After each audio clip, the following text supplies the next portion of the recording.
بیٹیاں بالغ ہو جائے کریں تو جلدی نمٹا دیا کرو، اور اس میں لوگوں کی پرواہ مت کرو۔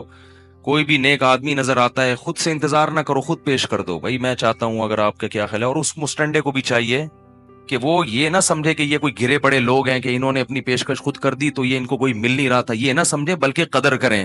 بولے بھائی آپ کی بڑی نوازش کہ آپ نے مجھے عزت دی، کیونکہ عزت دار آدمی کے سامنے ہی پیش کی جاتی ہے، کسی نیچ گرے پڑے آدمی کے کو ایسی آفر نہیں کی جاتی ہے۔ بڑی عزت کی بات ہوتی ہے کہ اپنی بیٹی کسی بھی پیش کر دینا۔ اسی وجہ سے ابو داؤد کی حدیث ہے، ان احق الذی اکرم بہ الرجل ابنتہ او اختہ، سب سے زیادہ قابل اکرام، تعظیم کے قابل وہ ہے جس نے اپنی بیٹی یا بہن تمہیں نکاح کے لیے دی ہو، کیونکہ اس نے تمہیں بہت عزت دی ہے۔ حضرت علی کا اتنا اونچا مقام کیوں ہے؟ حضرت فاطمہ رضی اللہ تعالی عنہا جب بالغ ہوئی تو بہت رشتے آئے، نبی نے فرمایا یہ میں نے علی کے لیے بٹھائی ہوئی ہے۔ پتہ چلا کہ حضرت علی کو بھی نبی نے اپنی بیٹی خود دی تھی۔ تو انبیاء جب بیٹیاں دینے میں آر محسوس نہیں کرتے تو آپ کی کیا پرمپرا بھائی؟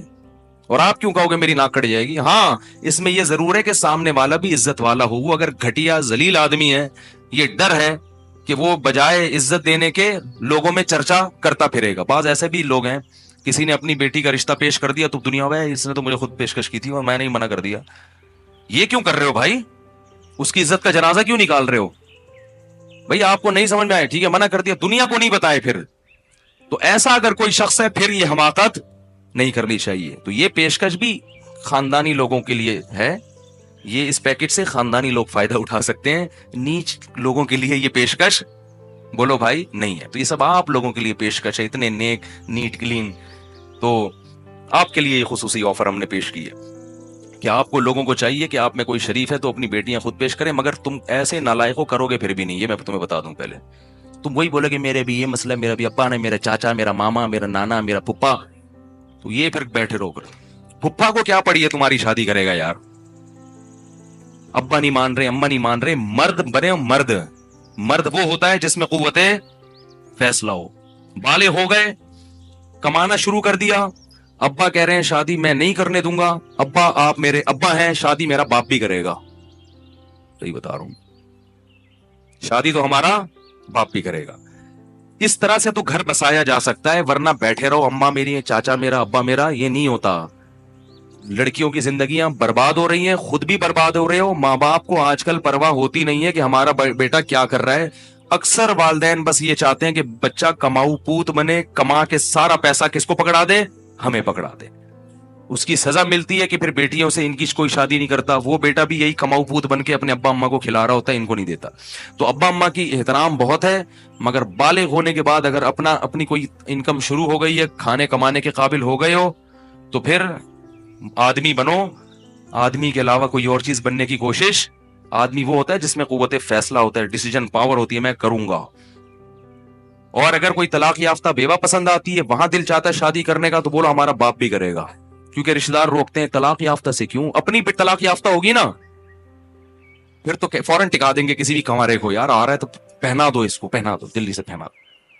آپ کا بیٹا اگر کرنا چاہ رہے ہیں، نہیں ہماری خاندان میں ناک کٹ جائے گی، طلاق یافتہ سے کر لی، ابا سے بولو ابا ناک واک نہیں کٹے گی۔ عزت دار لوگ کہیں گے کہ دیکھو کیسا عزت دار بیٹا ہے جس نے طلاق یافتہ سے کی ہے، یہ تو بڑا عزت ہے۔ عزت دار لوگوں کی نظر میں عزت ہونا اچھا ہے، جو جن کے نظریے ہی ٹھیک نہیں ہے ان کی نظر میں عزت، تو کوئی بیوہ پسند آتی ہے، بچوں والی پسند آتی ہے، کوئی بات نہیں۔ میں جانتا ہوں ایسے لوگوں کو، کنوارے ہیں، بیوہ عورت جو بچے والی تھی اس سے پہلی شادی کی ہے انہوں نے، اور میرے سے مشورے سے کی ہے۔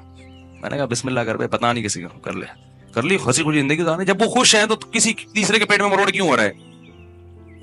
رشتہ دار ہماری ناک کٹ جائے، یہ کٹ جائے۔ میں نے کہا تمہارا اپنا اتنا بڑا خاندان ہوگا نا، اس کی الگ الگ ناکیں ہوں گی، سب کی جتنے بچے ہوں گے، تو یہاں سے کسی کی ناک لے کے لگا دینا جس کی بھی ناک کٹ جائے۔ تو آدمی بننا، جب مرد بنے گا نا تو مسائل حل ہوں گے۔ مرد ویسے تو گھر میں کھانے پینے کے معاملے میں مرد ہوتا ہے، ذرا سا کھانا ٹائم پہ نہ ملے گھر الٹ دے گا، لیکن جن چیزوں میں اللہ نے مرد کو ڈیسیجن پاور دی ہے اور اس کو یہ بنایا ہے کہ تم نے فیصلہ کرنا ہے، یہاں آ کے وہ کیا کر لیتا ہے؟ ہتھیار ڈال دیتا ہے۔ تو یہ نہیں ہونا چاہیے۔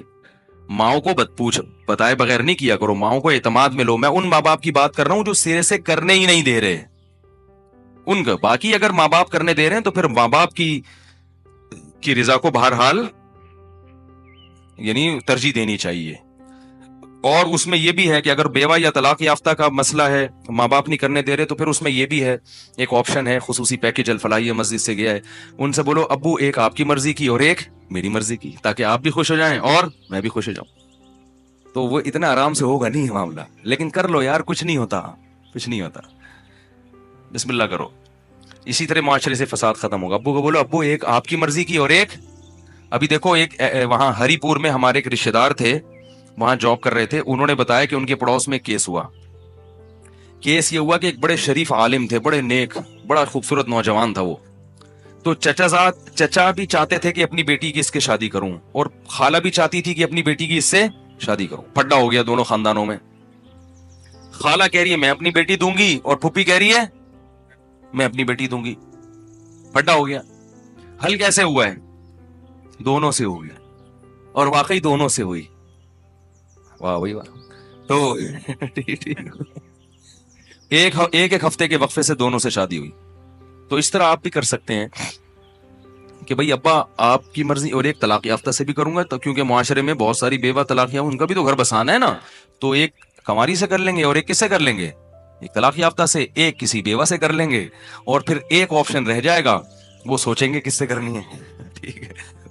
آج کل تو ماں باپ بھی قبول نہیں کرتے, بیٹی جائے نا شوہر کے گھر سے بھاگ کے, ماں باپ کہتے چلو واپس, چاہے وہ جتنی مجبور کیوں نہ ہو.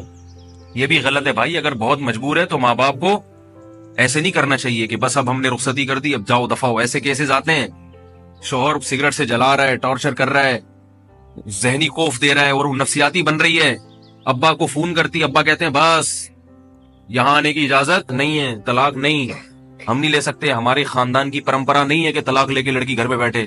اس کے بعد لڑکی تھوڑے دنوں میں سائیکی ہو جاتی ہے, پاگل ہو جاتی ہے, اور پتہ نہیں کیا کیا ہونے لگتا ہے اس کے ساتھ. تو ماں باپ کی ذمہ داری, بھائیوں کی ذمہ داری جیسے یہ ہے شادی کرنا, تو شادی کے بعد بھی خبر گیری کرنا کس کی ذمہ داری ہے. تبھی تو سالوں کو اچھا نہیں سمجھا جاتا, کیونکہ وہ بہنوئی سے پوچھتے رہتے ہیں ہاں بھائی خیریت سب ٹھیک. تو یہ بھی ذمہ داری ہے نکاح کے بعد بھی لڑکی کے بھائیوں کی, کہ اگر اس کے ساتھ سسرال میں ظلم زیادتی ہو رہی ہے تو وہ اپنے گھر کے دروازے کھول کے رکھیں, کہ بھائی رہو عزت کے ساتھ. خامخواہ میں اس کو پن نہ کریں کہ وہ طلاقیں لینا شروع کرے, لیکن اس کے لیے کہیں کہ بھائی دیکھو گزارا کرو حتی الامکان. شریف عورت اپنے شوہر کی خامیوں کو برداشت کرتی ہے, اور حتی الامکان گھر بسانے کی کوشش کرتی ہے. بالکل اگر ناقابل برداشت معاملہ ہو جائے تو پھر قرآن نے بھی کہا ہے کہ علیحدگی اختیار کرو. پھر علیحدگی کے لیے اس کو گھر کے دروازے بولو بھائی کھول کے رکھیں, کیونکہ ایسے کیسز آ رہے ہیں کہ دروازے بند کر دیتے ہیں ماں باپ, اس کے بعد پھر وہ کبھی گھر سے بھاگ رہی ہے, کبھی کیا کر رہی ہے, کبھی دوسرے مردوں سے ناجائز تعلقات پیدا ہو جاتے ہیں اس کے. ایسی یہ سب غلط ہے. یہ خوب یاد رکھو, جہاں طلاق شریعت میں ناپسندیدہ ہے وہیں سخت مجبوری میں طلاق نہ دینا ناپسندیدہ ہے, اور طلاق نہ لینا ناپسندیدہ ہے.